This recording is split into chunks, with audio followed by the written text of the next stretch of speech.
Hello Xhorse fans, welcome back to our channel. Today we're going to introduce a new device, Key Tool Lite.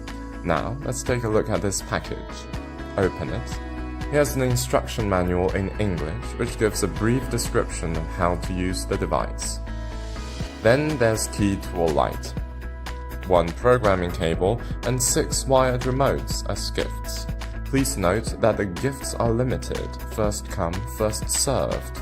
Key Tool Lite is very small and compact. If anyone is wondering how much it weighs, now you know the result.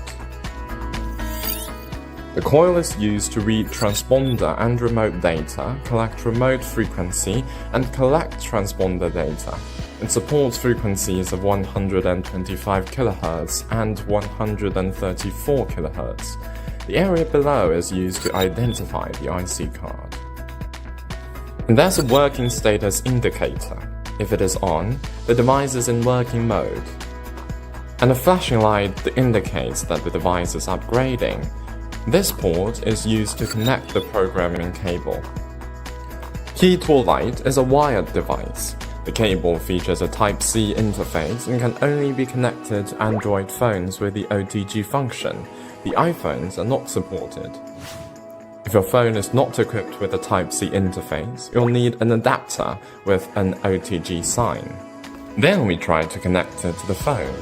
Plug in the cable, tap OK, tap Connect. Now we can start to work. No more worrying about the battery.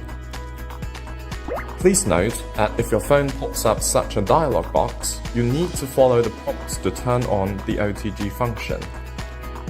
If you're not sure if your phone supports OTG function, you can search online to figure it out.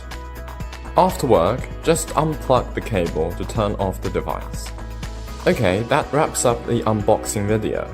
In the next video, we'll demonstrate its main features such as transponder clone, remote generation, etc. If you're interested, please keep following us.